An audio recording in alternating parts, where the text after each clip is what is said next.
नमस्कार, दोपहर की नंबर 1 डिबेट में आपका स्वागत है। मैं हूं आपके साथ हिमांशु दीक्षित। क्या अवैध मस्जिदों के सहारे देश में रोहिंग्याओं को बसाने का खुला खेल चल रहा है?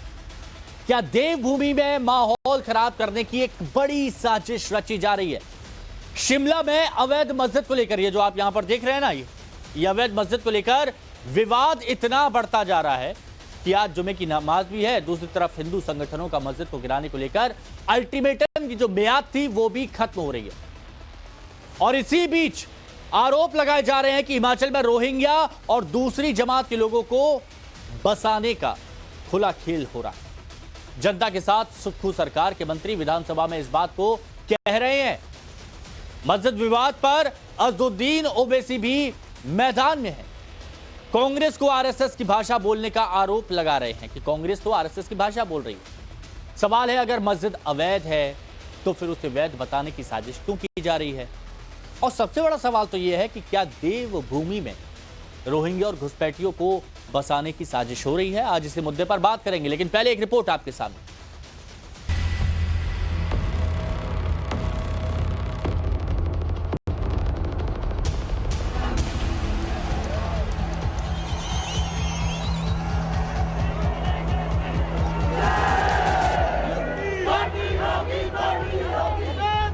हिमाचल प्रदेश की राजधानी शिमला का संजौली आज पूरे देश में ट्रेंड पर है। वजह है इलाके में एक अवैध मस्जिद के अवैध निर्माण के विरोध में सैकड़ों हिंदूवादी प्रदर्शनकारी सड़कों पर उतरे। इस अवैध निर्माण के आरोपों का मुद्दा हिमाचल की विधानसभा में उठने से तूल पकड़ चुका है। आरोप लग रहे हैं कि हिमाचल प्रदेश में रोज रोहिंग्या और जमात वाले घुस रहे हैं। इस बात का दावा विधानसभा में खुद हिमाचल प्रदेश के मंत्री अनिरुद्ध सिंह ने किया है। 2019 में सर 4 अतिरिक्त मंजिलों का अवैध निर्माण हो चुका था सर। 2010 में जब केस चल रहा था तो 2019 तक 4 मंजिलें कैसे बनी सर? प्रशासन कहाँ सो रहा था? म्युनिसिपल कॉर्पोरेशन कहाँ सो रहा था सर? क्यों नहीं उसको तोड़ा गया उस टाइम? फिर भी सुनवाई कर रहे हैं कि आपने अवैध जो है कंस्ट्रक्शन करी गई। तो क्या प्रशासन से मंजूरी ली गई मस्जिद खोलने की? यहाँ एक बार को मंदिर खुले तब जो है प्रशासन पहुंच जाता है। बार बार जो है आ रहा है कि ये तो अवैध है तो गिराओ। बिजली पानी दूसरों को काट देते हैं, हर किसी का बिजली पानी काट देते हैं। एक छज्जा बढ़ाने के लिए भी तो इतनी बड़ी बिल्डिंग बन गई है तो उनका काट। ये कैसी स्थिति उत्पन्न हो रही है प्रदेश में? जो रोज नए लोग आ रहे हैं, जमात वाले आ रहे हैं, कहीं आ रहे हैं जिनका अता पता ही कोई नहीं। क्या ये रोहिंग्या मुसलमान है? मैं खुद अध्यक्ष महोदय 1-2 जनों को जानता हूँ जो बांग्लादेश से आए, उसकी वेरिफिकेशन होनी चाहिए। मैं इस सदन में आपके माध्यम से मुख्यमंत्री महोदय को बोला। अनिरुद्ध सिंह के बयान पर ओवैसी आग बबूला है। ओवैसी तो अवैध को वैध बताने में तुल गए हैं। मस्जिद के बहाने ओवैसी के निशाने पर कांग्रेस की सरकार है। ओवैसी ने सोशल मीडिया साइट पर लिखा है, क्या हिमाचल की सरकार बीजेपी की है या कांग्रेस की? हिमाचल की मोहब्बत की दुकान में नफरत ही नफरत। ये वीडियो में हिमाचल का मंत्री भाजपा की जुबान में बोल रहा है। संघियों के सम्मान में कांग्रेसी मैदान में। भारत के नागरिक मुल्क के किसी भी हिस्से में रह सकते हैं, उन्हें रोहिंग्या और बाहरी बुलाना देश विरोधी है। इस बीच मंत्री के बयान से बैकफुट पर सुक्खू सरकार डैमेज कंट्रोल में जुट गई। मुख्यमंत्री सुक्खू कह रहे हैं कि सरकार के किसी मंत्री ने ऐसी बात नहीं की। किसी भी प्रकार की वारदात ना तो हम प्रदेश में होने देंगे और ना ही किसी समुदाय को हमारा तंग करने का मकसद है। किस मंत्री ने क्या स्टेटमेंट दी, उनको भी इसमें नहीं जाना चाहिए। उनको भी संयम रखना चाहिए। प्रदेश में और इस देश में रहने वाले सभी नागरिक इस भारतवासी है और हम सब लोगों को सबकी भावनाओं का आदर करना है। हिमाचल प्रदेश में मोहब्बत है, सिटी के साथ मोहब्बत है और बेइंतहा मोहब्बत है। हम विकास कार्यों को आगे ले जाना चाहते हैं और समाज के हर वर्ग को आगे ले जाना हमारा दायित्व है। उनकी सुरक्षा करना हमारा दायित्व है।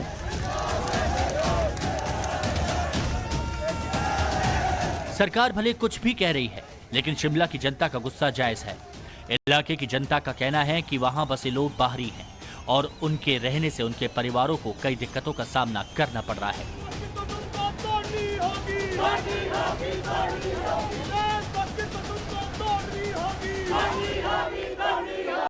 हमारे को बहुत ज़्यादा दिक्कत है, क्योंकि लोग यहाँ पे खड़े होके, हमारा घर ये सामने ही है, यहाँ पे लोग खड़े हो जाते हैं और कमेंट पास करते हैं और बोलते हैं कि हमारी नज़रें हैं, हम जो मर्जी कर सकते हैं, तुम्हारे को क्या है। इसलिए हमारे वहाँ पे अपने कर्टन बंद करके रहना पड़ता है। पुराने टाइम में भी लोग नमाज पढ़ते थे, 8-10 लोग, 15-20 फैमिलीज होती थी, आते थे जाते थे, कोई दिक्कत नहीं थी।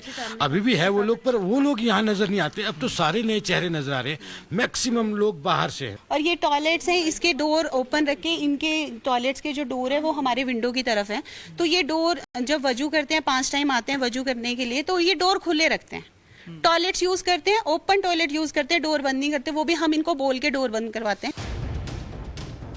दरअसल कुछ दिनों पहले दो पक्षों में सांप्रदायिक तनाव पैदा हुआ था। पुलिस ने इस मामले में एफआईआर दर्ज की और 6 लोग गिरफ्तार हुए, जिनमें 2 नाबालिग भी हैं। लेकिन हिंदू पक्ष के लोग मान रहे हैं कि संजौली में इस तनाव के पीछे मस्जिद और वहां पर बढ़ रही मुस्लिम आबादी है। सवाल है, क्या पहाड़ी राज्यों की डेमोग्राफी बदलने का खुला खेल चल रहा है? क्या अवैध तरीके से रोहिंग्या मुसलमानों को बसाया जा रहा है? सवाल यह भी है कि अवैध निर्माण के मसले पर ओवैसी को मोहब्बत की दुकान में नफरत क्यों दिखी? Bureau report, times now Navbharat. Report आपने देखी। जो मेहमान हमारे साथ जुड़े हैं उनसे हम आपको मिलवाते हैं। आचार्य विक्रमादित्य जी, हिंदू धर्मगुरु, हमारे साथ में जुड़े हुए हैं। शिवानी दुर्गा, हिंदू धर्मगुरु, हमारे साथ में हैं। स्वामी अमृतानंद, हिंदू धर्मगुरु, हमारे साथ में हैं। मौलाना साजिद रशीदी साहब, इस्लामिक स्कॉलर हैं, हमारे साथ में। हाफिज नूर अहमद अजहरी साहब, इस्लामिक स्कॉलर, और तानिश कुरैशी जी, AIMIM के प्रवक्ता, हमारे साथ में जुड़े हुए हैं। आप सभी का बहुत स्वागत है। शिवानी दुर्गा जी, आपने सुना होगा जो लोग हैं वहाँ पर, वो ये कह रहे हैं कि पहले भी लोग बाग आते थे, शांति से नमाज पढ़ते थे, कहीं कोई दिक्कत नहीं थी, लेकिन अब वो पुराने लोग जो परिवार थे वो लोग नहीं आते हैं। अब नए नए लोग, नए नए चेहरे दिखते हैं, और बाकी जो चीज़ उन्होंने बताई है, जो बारीकियां जो बताई हैं जिससे बहन बेटियों को दिक्कत होती है, वो भी यहाँ पर रखा गया है। पहाड़ों से शायद आपका भी ताल्लुक है। मुझे एक बात बताइए, क्या वाकई डेमोग्राफी चेंज करने की कोशिश हो रही है जैसे आरोप लग रहे हैं?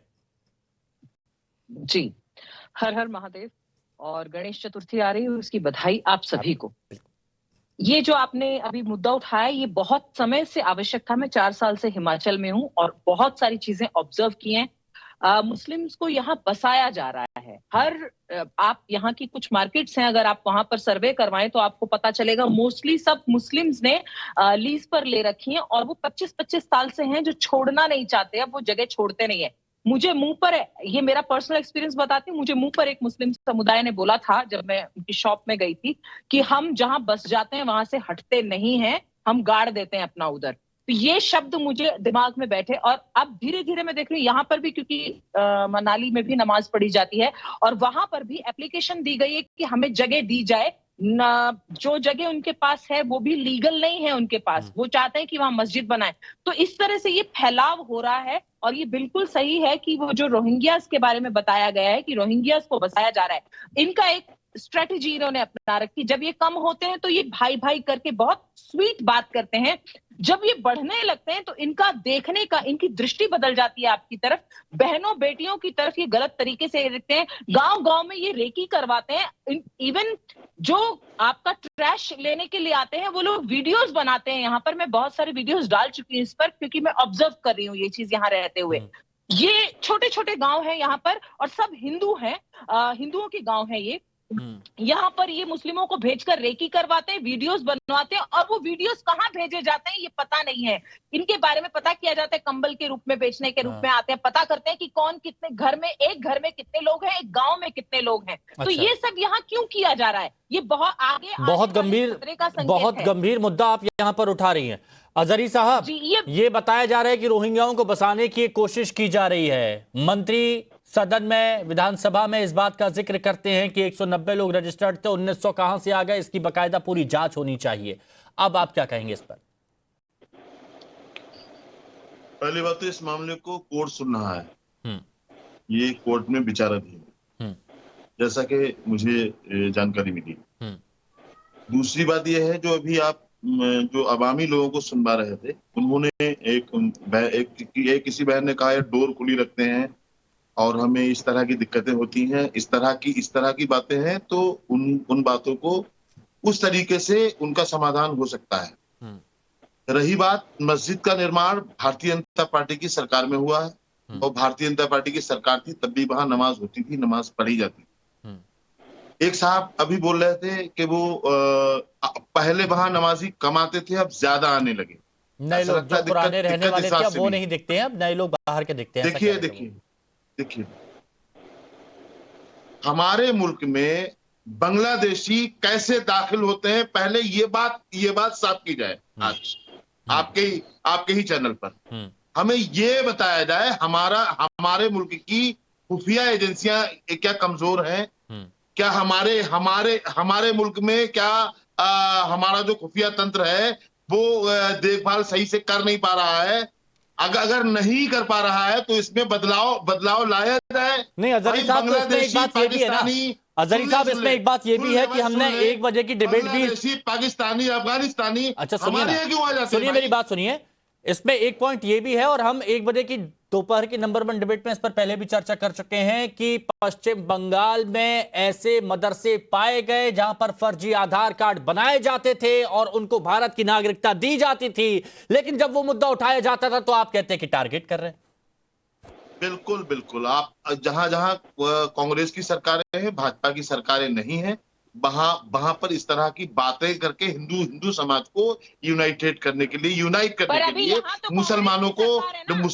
मुसलमानों के खिलाफ भड़काया जाता है, मुसलमानों के खिलाफ मुसलमानों को डराने की कोशिश की जाती है। इसके सिवा इनका असलियत से कोई लेना देना नहीं है। और रही बात शिमला की, जो अभी बहन ये बोल रही थी कि वो रेकी करते हैं, वो ये सब इल्जाम है, ये सब झूठी बातें हैं। मुसलमानों को सिर्फ टारगेट करने के सिवा कुछ और हो ही नहीं सकता, है ही नहीं आपके पास बताने के लिए को। आप बताइए ना, भाजपा की सरकार थी, जब वहां पर भाजपा की सरकार थी तब वहां नमाज होती थी या नहीं? मस्जिद का निर्माण हुआ या नहीं? निर्माण कैसे हुआ? ये तो आप बताएं। अच्छा मेरे को ये बात बताइए, ये बताया गया 30 से अवैध होगी मस्जिद, कांग्रेस की निर्माण हुआ तो भाजपा की सरकार थी, निर्माण हुआ तो अरे लेकिन अभी भी ठीक है बीजेपी की सरकार थी, लेकिन अभी भी कांग्रेस सरकार के मंत्री कह रहे हैं ना कि अवैध तरीके से बनाई गई है। कांग्रेस सरकार के मंत्री जी का भारतीय जनता पार्टी से बेहतरीन कोई कनेक्शन हो गया होगा। अच्छा, तो इसलिए इस तरह की बोली बोल रहे हैं। इसके सिवा कुछ भी नहीं है। कांग्रेस वाले के भाजपा में गए नहीं है। देखिए ना, आसाम के मुख्यमंत्री कांग्रेस, सुनिए ना, सरकार की तरफ से कहा गया है कि अवैध है, सरकार की तरफ से कहा गया है। नहीं, सरकार के 30 से 35 बार, सुनिए ना। अच्छा एक बात सुनिए, थोड़े से फैक्ट देख लीजिए, बाकी के और मेहमानों के पास भी जल्दी से चला जाऊंगा मैं। ये सरकार की तरफ से जो कहा गया है कि 2010 से अवैध निर्माण शुरू किया गया, 30 से 35 बार अवैध निर्माण रोकने का नोटिस हुआ, कमिश्नर कोर्ट में 44 बार पेशी हो चुकी है, अभी तक जमीन पर मालिकाना हक हिमाचल सरकार के पास है। हिमांशु भाई, एक बात कह लूं मैं, एक बात, ये सरकार की तरफ से बयान है। वो अवैध है तो सरकार क्या कर रही है? सरकार गिरा है ना, क्या कर रही है सरकार? अरे तो फिर वहां पर वो कह रहे हैं ना कि मोहब्बत की दुकान ये नफरत की दुकान में तब्दील हो गई। दानिश कुरैशी जी, ये तो अवैध बता रही है, सरकार भी अवैध कह रही है। अब आप कह रहे हैं कि कांग्रेस भी आरएसएस की विचारधारा से प्रेरित हो गई है, वहां नफरत की दुकान खोल दी गई है। देखिए, मैं आपको एक बात बताऊं कि ये पहली बार नहीं है जो भारतीय जनता पार्टी का और भाजपा का कनेक्शन सामने आया है। ये चीजें आप देखिए, मैं आपको बताऊं कि जब भाजपा का जन्म भी नहीं हुआ था 1980 के दशक से पहले, उससे पहले आपको याद नहीं है कि 1949 में बाबरी मस्जिद में पेनिट्रेशन चाहिए, वो किसने अवैध बना दी थी बताइए? उसको आपने गैर कानूनी तरीके से ढाकर उस पर ढांचा खड़ा कर कानूनी जायज ठोक दिया। वो जायज था हिमांशु? कोई बताएगा मुझे? इस पे जवाब कांग्रेस नहीं देगी, इस पे जवाब भाजपा नहीं देगी। दिक्कत आके यहाँ ये खड़ी है। सुनिए, विक्रम जी, मैं खत्म कर दूं उसके बाद, मैं खत्म कर दूं। अब सवाल यहाँ आके ये खड़ा है कि मुझे ये बता दें, देखिए इंटरप्ट करेंगे आचार्य विक्रमादित्य जी, थोड़ा सा रुकिए, इनकी बात कंप्लीट हो जाए फिर आप ही जवाब दीजिएगा। हाँ, देखिए सवाल यहाँ आके ये खड़ा है कि दिक्कत उनको ये आगे खड़ी है कि भारतीय जनता पार्टी की जो राजनीति है वो तो समझ में आती है कि मुसलमानों के मुखालिफ है, लेकिन मोहब्बत की दुकान में ये आजाद जो पेनिट्रेट करने की बात कर रहे हैं, ये वही लोग हैं। आप देखिए, आपको याद हो तो मध्य प्रदेश के जो पूर्व सीएम थे कमलनाथ, वो क्या कह रहे थे, देश हिंदू राष्ट्र ही है। मतलब समय समय पर भारतीय जनता पार्टी जैसी ही बातें कांग्रेस करती रही। या तो मैं कहता हूं कि दोनों सेम ही है, और ये चीजें जितनी जल्दी मुसलमानों की समझ में आ जाएगी उतना ज्यादा बेहतर है। असद साहब ने यही अच्छा, कहा है, मुझे ये बात बताइए, ये मस्जिद पक्ष की तरफ से ये बात माना जा रहा है कि नमाज पढ़ने के लिए एक्स्ट्रा फ्लोर बना दिया गया जबकि कोई परमिशन नहीं ली गई, ये माना गया, तो वो वैध कहलाएगा या अवैध? सुनिए मेरी बात, मैं आपको बताऊं, गांधीनगर में 180 मंदिर तोड़े थे। पहले इसका बता दीजिए, क्या ये वैध कहलाएगा या अवैध कहलाएगा? वो ये कह रहे हैं कि पढ़ने के लिए एक्स्ट्रा बना दिया गया, परमिशन नहीं है। देखिए सुनिए मेरी बात, जो भी कानूनन होगा वो तो उनको जानकारी दे दी गई होगी, लेकिन मैं तो ये कह रहा हूं कि कितने सारे मंदिर हैं देश में जो वैध हैं या अवैध हैं, उसका ब्यौरा निकलेगा या एक मस्जिद ही नजर आ जाएगी। और ये जो वक्फ के नाम पर जगह जगह जो जमीनों पर जो बनाया गया है वो वैध है अवैध है? हिमांशु, आपने तुरंत मंदिरों पर सवाल उठा दिया, आपने एक तरफा मंदिरों की बात कर दी। के नाम पे कुछ भी नहीं है। सुनिए, नहीं, आपने सीधे मंदिरों पर बात उठा दी। यहाँ पर ये कहा गया कि कोई धार्मिक संस्था या कुछ भी बनाते हो उसकी परमिशन लेनी पड़ती है, सरकार कह रही है कोई परमिशन यहाँ पर नहीं ली गई। अब विक्रमादित्य जी से जवाब ले लेता हूं उस पर, क्योंकि आपने अपनी बात रखी। बोलिए आचार्य जी। देखिए हिमांशु जी, सबसे पहले तो ये समझे कि एनजीटी का एक लॉ है जो शिमला के लिए है, हिमाचल के लिए है, कि कोई भी परिसर 2 मंजिल से ऊपर नहीं हो सकता। भाई साहब बैठे हुए हैं सामने, महाराज बैठे हुए हैं, उनसे पूछिए कि वहां कितनी मंजिल दिखाई दे रही है सामने, पढ़ के आए हो कि नहीं पढ़ के आए? एनजीटी का लॉ भी गलत है। अपना जवाब दे दूंगा। अरे मैं जवाब दे दूंगा। अरे जवाब क्या दोगे? एनजीटी का आप जवाब दे चुके ना, मुझे सुन लो। आप गलत अब तुम जवाब अपनी छाती पीट चुके, मेरी सुन लो। छाती पीट चुके ना, अब मेरी बात सुन लो। एनजीटी का लॉ है कि शिमला के अंदर कोई भी परिसर 2 मंजिल से ऊपर नहीं हो सकता। वहां पर अनिरुद्ध सिंह जी असेंबली के फ्लोर पर तथ्य दिखाते हुए असेंबली के स्पीकर के समक्ष बता रहे हैं कि 2010 से पहले ये कंस्ट्रक्शन इलीगल शुरू हुआ 2010 के अंदर।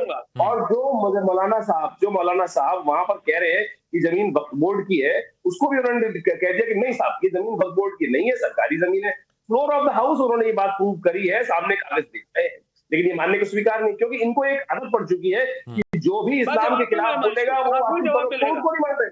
अभी आपके अच्छा ठीक है, इसमें एक चीज सुनिए ना, एक चीज अपडेट आचार्य विक्रमादित्य जी सुनिए ना, आपकी बात कंप्लीट करूंगा, लेकिन इसमें एक चीज यहां पर जरूर अपडेट होना चाहिए कि एनजीटी के नवंबर 2017 के आदेशों के तहत 2.5 मंजिला मकान बनाने की शर्त थी। नया प्लान लागू होने से इस एरिया में 3 मंजिल प्लस एटिक बना सकेंगे। आगे का जवाब दो हिमांशु, आगे का जवाब दो हिमांशु, आगे का जवाब दूंगा। अरे भाई तो मुझे बताओ ना कि विक्रमा जी जो कह रहे हैं ना, वो तो उनके पास तो जानकारी का अभाव है, लेकिन दूसरे नंबर की बात मैं आपको बताऊं, अरे तो जमीन है नहीं तुम्हारे नाम पर, नक्शा तुमने पास कराया नहीं तो बिल्डिंग इलीगल है भैया। ये बात है और यही यहां पर कही जा रही है। लेकिन सबसे बड़ा आरोप आचार्य विक्रमादित्य जी सबसे बड़ा आरोप ये कहा गया कि किसको लाके बसाया जा रहा है, इसकी जांच होनी चाहिए, ये सरकार मांग कर रही है। मैं आपको एक बात खत्म कर देता हूं, ये हुआ क्या है यहाँ पर। आ रहा हूं 2 और मेहमान। एक विक्रम सिंह नाम का लड़का था जिसको वहां पर एक गुलनाज नाम के व्यक्ति ने पीटा अपने साथियों के साथ मिलकर, और उसके बाद वो मस्जिद में छुप गया। अभी आपने यहाँ पर अपने चैनल के ऊपर बाइट्स दिखाई कि लोग किस प्रकार से वहां यूरिनल का उपयोग करते हैं, बाथरूम का उपयोग करते हैं। इनका एक सिंगल लाइन एजेंडा है कि लोग छोड़ के भाग जाए, हमारा तो कुछ बिगाड़ नहीं सकता, हम जाके छुप जाएंगे वहां पर। और ये इतिहास लगातार दर्ज होता रहा है। यहाँ पे मानने की बात ही नहीं हो सकती है। तथाकथित तौर पर जिस प्रकार का खेल है, रोड बंद कर दो, सड़क बंद कर दो, रास्ते बंद कर दो, और जहां हम रहेंगे हमारे अलावा कोई रहेगा नहीं, ये जो फॉर्मूला लगातार चलाते हैं और भयावह स्थिति दिखाने का प्रयास करते हैं। ठीक है मौलाना साजिद रशीदी साहब, ठीक है मौलाना साजिद रशीदी जी, अवैध मस्जिद कहा जा रहा है सरकार की तरफ से, और यह कहा जा रहा है कि अब लोगों की तादाद यहां पर बढ़ती जाती है। 2001-2011 के आंकड़े जनसंख्या के देखे गए तो हिंदुओं की आबादी में गिरावट, मुस्लिमों की आबादी बढ़ती गई। ये जो आंकड़े हैं उनके बारे में बात की जा रही है, जो ग्राफिक्स भी चल रहे हैं यहां पर, इस पर आप क्या कहेंगे जो विरोध हो रहा है यहां? मौलाना साजिद रशीदी जी, ये विरोध हो रहा है। देखिए वो जमीन वक्फ बोर्ड की है, सरकार की जमीन नहीं है। हाँ मैं बोल रहा हूँ। हाँ मेरी आवाज आ रही है आपको? आ रही है, बिल्कुल बोलिए। वो जमीन वक्फ बोर्ड की है, मैं फिर कहता हूं, सरकार की नहीं है। और अगर वो अवैध जमीन पर बनाई गई थी तो 10 साल तक बीजेपी सरकार रही। बीजेपी सरकार ने क्या किया उसका ब्यौरा बीजेपी सरकार से ले लीजिए। दूसरी बात यह है, ये जिस तरह के इल्जाम तराशी की जा रही है ना कि रोहिंग्या फला फला, इनको यही पता नहीं बांग्लादेशी घुसपैठिए क्या होते हैं, रोहिंग्या क्या होते हैं। तीसरी बात यह है, जो फुटपाथों पर मंदिर बना लिए जाते हैं, पीपल के पेड़ के नीचे मंदिर बना लिए जाते हैं, उसकी परमिशन कहां से ली जाती है भाई? मुसलमान तो नहीं आवाज उठाता, मुसलमान तो आवाज नहीं उठाता कि भाई आपने मंदिर कैसे बना लिया। किसी मुसलमान ने आवाज उठाई नहीं? पहले इनकी बात हो जाने दीजिए प्लीज, इनकी बात हो जाने दीजिए, तुम्हें बोलने की। हाँ, इनकी बात हो जाने दीजिए। क्या बीमारी है बीच में बोलने की? बोलिए। ये क्या बीमारी है तुम्हें बीच में बोलने की? अपने नंबर पे तो तुमसे बोला नहीं जाता, अनाप शनाप बोलते, झूठी बातें रखते हो। ये बीमारी है तुम्हारे अंदर। सुनो सुनो, सुनने की ताकत रखो, सुनने की ताकत रखो। बीच में नहीं बोला करते किसी के। अभी तक बीमार हुए आपने एक झूठ बोल दिया। सुनिए ना, सुनिए, ऐसे बात नहीं हो पाएगी, रुकिए। कुछ और है। अच्छा नहीं, ठीक है, अगर ये वाली बात हो रही है, मौलाना रशीदी, चुप करो यार हिमांशु। नहीं, इनको शांत किया मैंने, इनको शांत किया। आपने कहा वो वक्फ की जमीन है, लेकिन वक्फ की अगर जमीन है तो वहां पर बिना इजाजत के निर्माण हो सकता है? आप कौन है ये बताइए, ये निर्माण की इजाजत वक्फ से लेनी पड़ती है? सुनिए मैं बताता हूं। देखिए, अरे सुनिए मेरी बात। वक्फ की जमीन पर इजाजत जो है वो वक्फ से ली जाएगी ना, सरकार से थोड़ी ली जाएगी। अच्छा, कि तीसरी कितनी भी मंजिल आप वहां पर बना लीजिए, आसपास के लोगों की परेशानी बढ़ जाए। सुनिए, अरे फिर भी अरे एक बात बताओ, आपको आवाज शायद लेट जा रही ये है, बीच में क्यों बोलते हैं यार? ये बोलिए। एक मिनट शिवानी जी, 1 मिनट रुकिए। शिवानी जी रुकिए, शिवानी जी रुकिए, आप शिवानी जी 1 मिनट रुकिए, बस 1 मिनट रुकिए, आ रहा हूं मैं आपको। यार मैं इतनी देर से चुप हूं, ये क्या? बोलिए। इनको मुसलमानों फोबिया हो गया। ये मुसलमानों फोबिया से ग्रस्त हैं ये लोग। ये मुसलमान की नफरत इन लोगों के दिल में इतनी भर गई है कि मुसलमान का नाम आते ही इनको हैजा हो जाता है, बीमारी हो जाती है। अच्छा, अरे चुप रहिए। अरे रशीदी साहब एक बात बताइए, ये हजारों लोग जो यहाँ पर आए हैं, 1 मिनट सुनिए। अरे 1 मिनट शांत करिए, शायद आवाज थोड़ी लेट जा रही है आपको। रशीदी साहब, आपने कहा कि मुसलमानों फोबिया हो गया है, तो ये हजारों लोग जो यहाँ पर आए हैं, हजारों लोग, ये जो महिलाएं हैं, ये परिवार वाले हैं, इनको भी कोई फोबिया हो गया है क्या?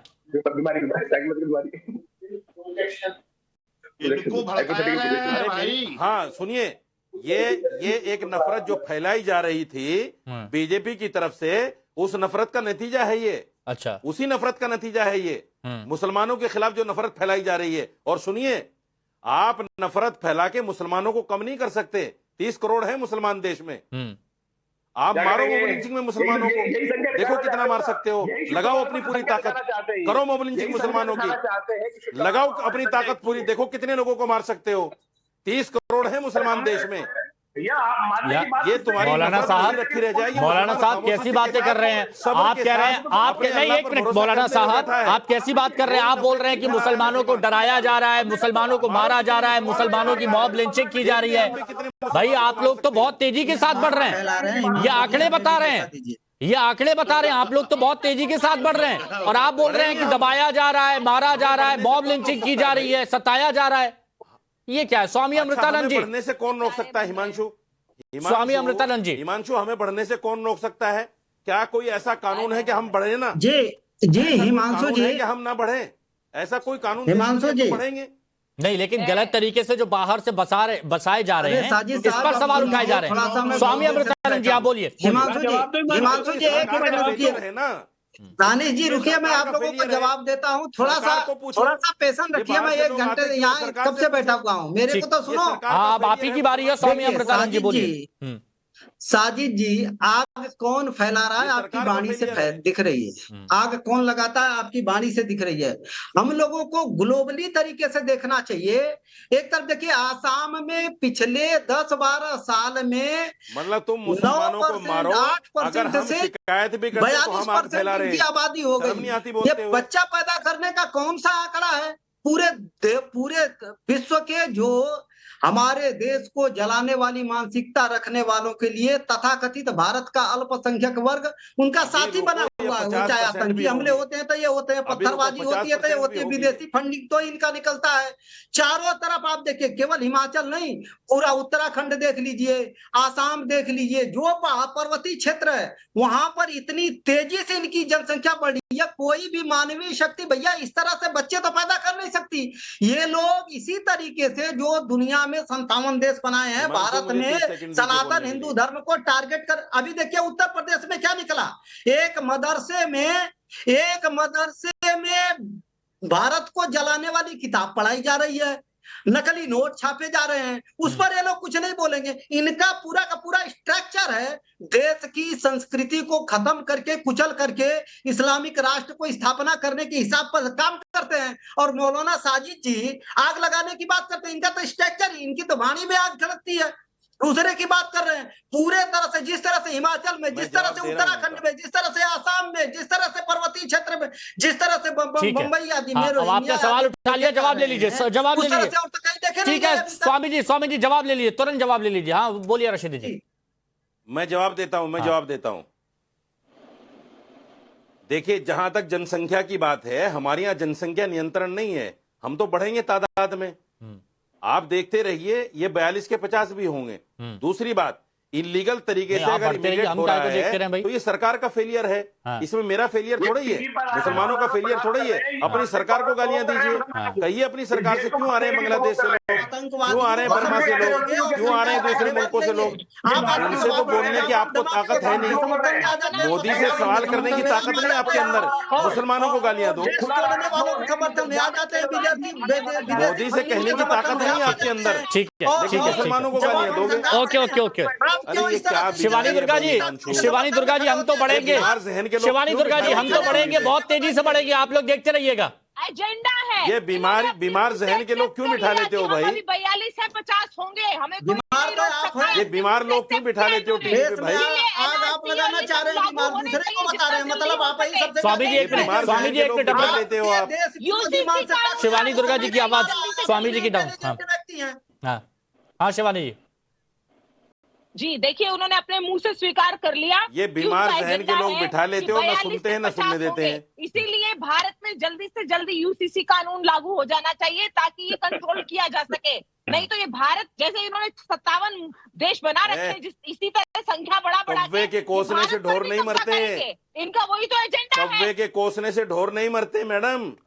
आप ढोर बोल रहे हैं खुद को? मैडम मैं हूं नहीं। मैडम कौवे के कोसने से ढोर नहीं मरा करते। अंकल जी बोलूं आपको? अंकल जी आप क्या खुद को ढोर बोल रहे हैं? मौलाना साहब मना करते, आप खुद को ढोर बोल रहे हैं क्या? नहीं, कौवे के कोसने से ढोर नहीं मरा करते। हमारे कौवे के कोसने से ढोर नहीं मरा करते। आप जैसे पता नहीं कितने लोग बोलते हैं। गरजने वाले बादल नहीं है, बरसते भी है, दिख जाएगा। हाँ, आप जैसे पता नहीं कितने लोग बोल रहे थे, आके चले गए, दुनिया से खत्म हो गए।